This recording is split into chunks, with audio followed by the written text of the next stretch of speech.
आइए, निर्मल सिंह फिर हाजिर है आपके पसंदीदा कार्यक्रम को लेकर के। लीजिए, कार्यक्रम की शुरुआत में पेश है एक गीत।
प्रार्थना हम सबके जीवन में एक अहम स्थान रखती है। एक प्रार्थी इस ध्येय से ईश्वर से प्रार्थना करता है कि वह उससे बातचीत कर रहा है, उससे वार्तालाप कर रहा है, अपनी मन की बातों को उसके सामने रख रहा है। इसमें कोई ढोंग नहीं होता, कोई छलावा नहीं होता, ना कोई दिखावा होता है, क्योंकि ईश्वर मन की बातों को जानता है। प्रार्थना के विषय में जितनी सच्चाई होगी, उसी अनुपात में हमें प्रार्थना का उत्तर मिलेगा। आइए, हैरिस वॉल्टर साहब का क्या कहना है इस विषय पर, सुनते हैं हैरिस वॉल्टर साहब को। पुनः स्वागत है इस आत्मचिंतन की सभा में। और इस चिंतन का प्रमुख विषय आज हम प्रार्थना को लेकर आगे बढ़ने की कोशिश करेंगे। धर्म चाहे कोई भी हो, व्यक्ति चाहे कोई भी हो, प्रार्थना का अपना एक महत्व प्रत्येक धर्म में पाया जाता है। कई बार तो ऐसा भी होता है कि हम फिल्मों में देखते हैं कि एक डाकू जब डाका डालने जा रहा तो वो प्रार्थना करता है। क्या वास्तव में प्रार्थना के महत्व को व्यक्ति समझता है? धर्म का सबसे सुंदर हिस्सा प्रार्थना का होता है, जहाँ व्यक्ति अपने मन को एकाग्र करता है, अपने चित्र को एकाग्र करता है,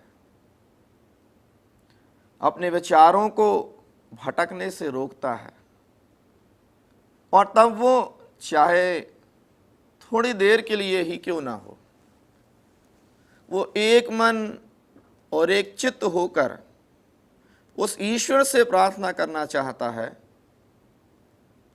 जिसका वो आराधक है। क्या प्रार्थना इतना सहज कार्य है? हम जो वर्षों से प्रार्थना करते आ रहे हैं,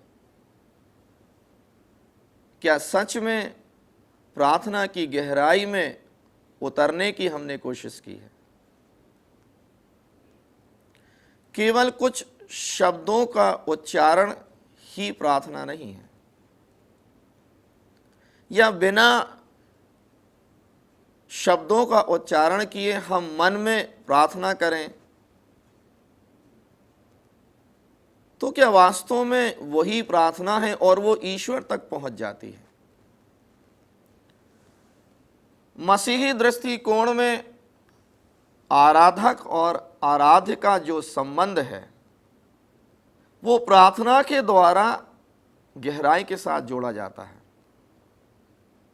जैसे हम एक दूसरे से बात करते हैं, ऐसे ही एक व्यक्ति जब प्रार्थना करता है तो उसका अर्थ ये होता है कि वो अपने आराधक से जैसे वार्तालाप कर रहा है, अपने मन की व्यथा को, अपनी शंकाओं को, अपनी खुशी को, अपने आनंद को वो अपने आराधक के सामने रखना चाहता है।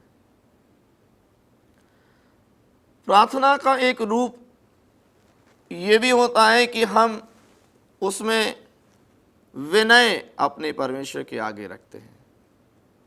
हम उससे मन की शांति को मांगते हैं,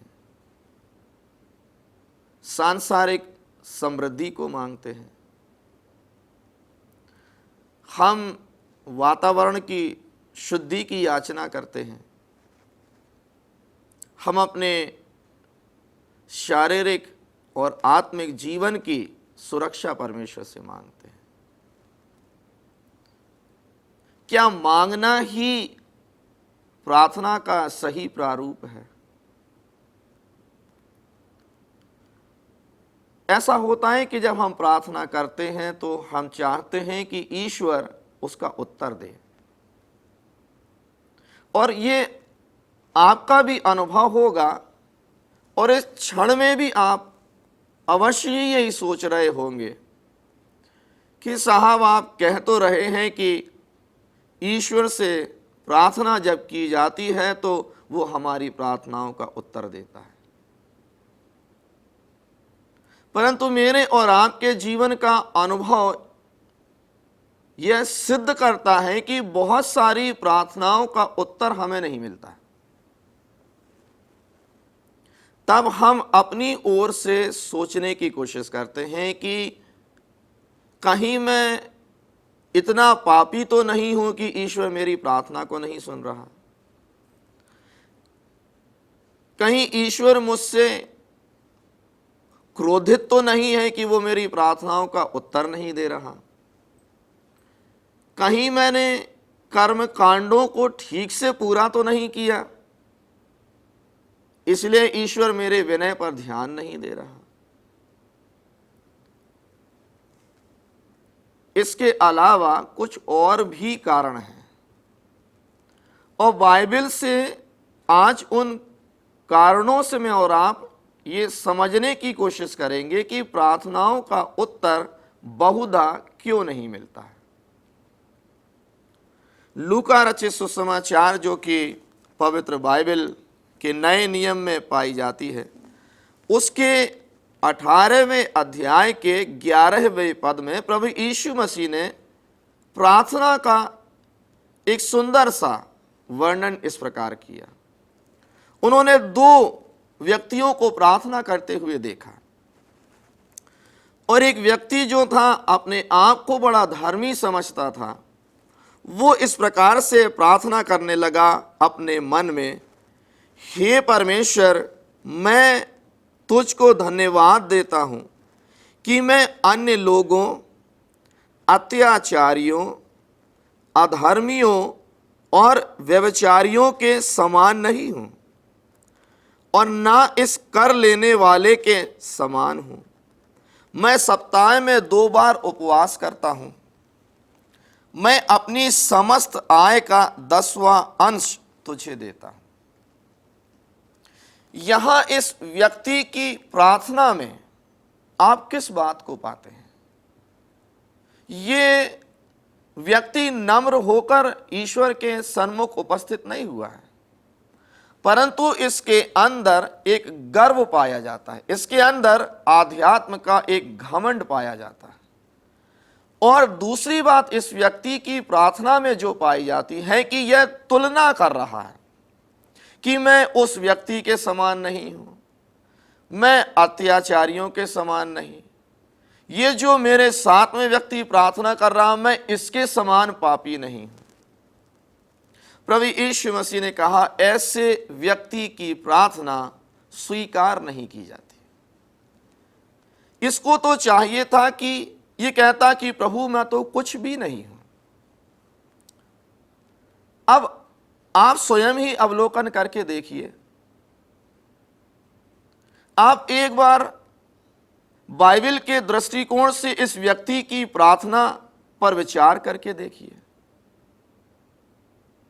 अगर मान लीजिए कि आप ईश्वर की जगह होते तो क्या इस व्यक्ति की प्रार्थना को आप स्वीकार करते, जिसमें धर्म का घमंड और दंभ पाया जाता है। वास्तव में यह व्यक्ति धर्मी नहीं है, लेकिन यह एक किस्म का धर्म का मुखौटा अपने ऊपर ओढ़े हुए है। ये आडंबर एक ऐसा कर रहा है कि मैं तो धर्मी व्यक्ति हूं, लेकिन पवित्र बाइबल में यह बार बार आया है कि परमेश्वर बाहर रूप को नहीं देखता, परंतु वो मनुष्य के मन की गहराई में झांकता है। क्या जिस व्यक्ति के बारे में यहां कहा जा रहा है, कभी कभी प्रार्थना में मेरे और आपके अंदर ऐसा ही व्यक्ति तो नहीं होता जिसके अंदर ये विचार बड़ी गहराई के साथ में पाया जाता है कि संसार के दूसरे व्यक्ति तो अधर्मी और पापी हैं, परंतु मैं धर्मी हूं। ऐसी प्रार्थना जब हम परमेश्वर के आगे करते हैं तो ईश्वर हमारे शब्दों पर ध्यान नहीं देता, परंतु वो आत्मा की गहराई में झांकता है।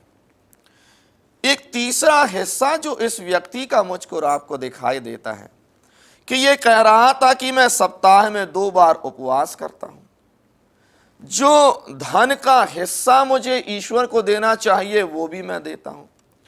अर्थात इसका ध्यान कर्म कांड पर लगा हुआ है, रीति और रिवाज पर लगा हुआ है। और रीति और रिवाज को पूरा करना, कर्म कांड को पूरा करना बाइबल के अनुसार धार्मिकता नहीं है। एक और सुंदर सा हिस्सा प्रार्थना के विषय में हमें नए नियम में ही मिलता है, जहां याकूब की पत्री के 4 अध्याय में संत याकूब इस प्रकार से समझाना चाहते हैं, तुम लालसा रखते हो और तुम्हें मिलता नहीं, तुम हत्या और डाह करते हो और कुछ प्राप्त नहीं कर सकते। प्रार्थना जरूर मेरे और परमेश्वर के बीच में एक कड़ी है। प्रार्थना आपके और आपके ईश्वर के मध्य में एक सेतु है, परंतु प्रार्थना के पूर्व व्यक्ति का व्यवहार और जीवन किस प्रकार का रहा है वो आधारित करता है प्रार्थना स्वीकार की जाएगी अथवा नहीं। एक व्यक्ति हत्या करे, एक व्यक्ति अत्याचार करे, एक व्यक्ति दूसरों को सताए, वो दूसरों को गालियां बके, वो दंगे फसाद में अपने आप को उलझाए, ऐसा व्यक्ति जब प्रार्थना करने के लिए ईश्वर के पास में जाता है तो उसके जो पीछे का व्यवहार है, उसके पहले हुए जो काम उसने किए हैं, वो उसकी प्रार्थना में अवरोध बन जाते हैं। आगे वो एक बात को और समझाता है, तुम झगड़ते और लड़ते हो, तुम्हें इसलिए नहीं मिलता, तुम मांगते हो और पाते नहीं, इसलिए कि बुरी इच्छा से मांगते हो ताकि अपने भोग विलास में उड़ा दो। अब जो दूसरा प्रमुख हिस्सा यहाँ पर प्रार्थना का में और आप देखते हैं कि परमेश्वर मुझको और आपको ये समझाना चाहता है कि हम मांगते तो हैं लेकिन पाते नहीं, इसलिए कि हम बुरी इच्छा से मांगते हैं। हम परमेश्वर से इसलिए धन को मांगते हैं कि उसे भोग विलास में उड़ा दे, या व्यक्ति ज्ञान को ईश्वर से अगर मांगता है तो वो ज्ञान को इसलिए नहीं मांगता है कि उसका अंतर्मन प्रकाशित हो जाए, उसका सारा व्यक्तित्व उस ज्ञान के प्रकाश से आलोकित हो जाए, परंतु वो ज्ञान को इसलिए प्राप्त करना चाहता है कि उस ज्ञान के द्वारा वो दूसरों का शोषण करे। अगर बड़ी ही तीक्ष्ण दृष्टि से मैं और आप समाज की ओर देखें तो सदा ही ज्ञानियों ने भोले भाले और सीधे सादे लोगों का शोषण किया है। गांव के वो लोग जो मन से ही भोले भाले होते हैं, शहर के वो लोग, सब नहीं लेकिन ऐसे कुछ लोग जो ज्ञान में अपने आप को चतुर समझते हैं, वो उनका शोषण करते हैं। और ईश्वर कहता है तुम ज्ञान इसलिए पाना चाहते हो ताकि उस ज्ञान के द्वारा तुम समाज और देश की सेवा नहीं करोगे, परंतु उस ज्ञान के द्वारा तुम व्यक्ति का शोषण करोगे। धन हम इसलिए पाना चाहते हैं कि हम उसे सांसारिक कामों में, बुरे कार्यों में उड़ा दें। थोड़ी देर रुक कर मैं और आप इसी क्षण में अपनी प्रार्थनाओं का अवलोकन करें। प्रभु परमेश्वर संसार की हर आशीषें और संसार की हर अच्छी से अच्छी वस्तु मुझको और आपको देना चाहता है। धन से वो मुझको और आपको संपूर्ण रीति से संतुष्ट करना चाहता है, परंतु कितनों के मन में ये विचार इस क्षण में पाया जाता है कि प्रभु अगर तूने मुझे धन दिया तो मैं अपना पेट भरने के पश्चात, मैं उससे संतुष्ट होने के बाद उस धन से तेरी सेवा करूंगा। उस धन के द्वारा मेरे अंदर घमंड पैदा नहीं होगा, मैं उस धन के द्वारा दूसरे पर अत्याचार नहीं करूंगा, परंतु उस धन को मैं धार्मिक कार्यों में लगाऊंगा। धन का मोह इतना प्रबल मनुष्य के अंदर पाया जाता है कि वो उस मोह से मुक्त नहीं हो पाता, और इसलिए परमेश्वर का वचन ये बतलाता है कि तुम प्रार्थना करते तो हो लेकिन उसका उत्तर इसलिए नहीं पाते क्योंकि तुम बुरी इच्छा से मांगते हो। एक और बहुत ही महत्वपूर्ण कारण है प्रार्थनाओं के ना सुने जाने का। अब बहुत बार मैं और आप केवल इस बात पर विचार करते हैं कि प्रार्थना के सुने और ना सुने जाने का कारण शायद पाप है या बुरे कार्य है, परंतु एक हिस्सा ऐसा भी मेरे और आपके जीवन का है जिसके कारण मेरी और आपकी प्रार्थनाएं जो हैं वो ईश्वर तक नहीं पहुंच पाती। और ये वो संबंध है जहां पर मनुष्य का एक दूसरे के साथ में किस प्रकार का संबंध है वो प्रार्थना को निर्धारित करता है। पवित्र वचन में ये स्पष्ट रीति से लिखा हुआ है, इसी प्रकार पतियों तुम भी समझदारी से अपना वैवाहिक जीवन व्यतीत करो, पत्नी का आदर करो क्योंकि वह शारीरिक दृष्टि से अबला है और तुम्हारे साथ जीवन प्रद अनुग्रह के समान रूप से उत्तराधिकारिणी है, तब तुम्हारी प्रार्थनाओं में विघ्न ना पड़ेगा।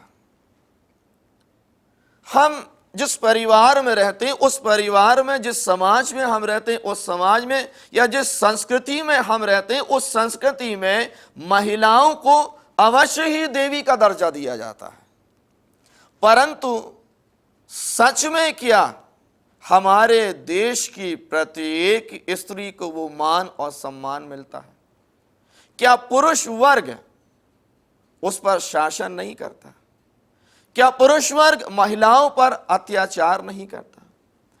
एक पति की प्रार्थना का प्रभाव उसका निर्धारण करता है कि उसकी पत्नी के साथ में उसका संबंध कैसा है।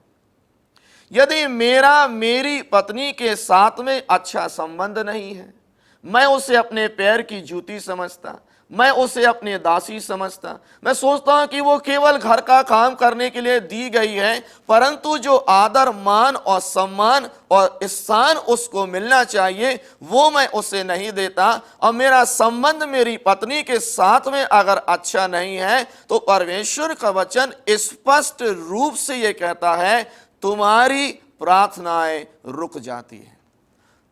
वो वचन इस बात को समझाना चाहता है कि तेरे और पत्नी के मध्य में जो एक अनुचित संबंध है, उसे अगर तू दूर कर दे तो तेरी प्रार्थनाओं के विघ्न भी जो है वो दूर हो जाएंगे।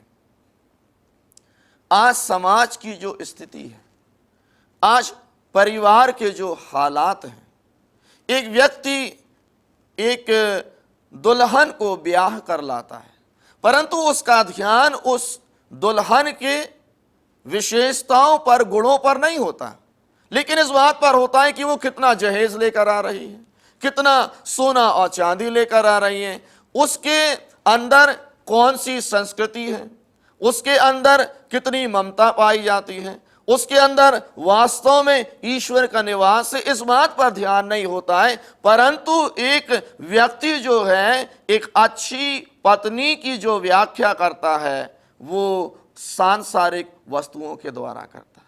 और जहां पर पत्नियों पर अत्याचार किया जाता है, जहेज के कारण उन्हें मारा और पीटा और जलाया जाता है, ऐसा व्यक्ति जब स्वयं परमेश्वर के पास में जाएगा कि परमेश्वर उसके दुख में उसकी सहायता करे, उसके कष्ट में उसके कष्टों का निवारण करे, जब वो स्वयं ही बीमारी के शैया पर पड़ा हो तो ईश्वर उसे स्वस्थ कर दे।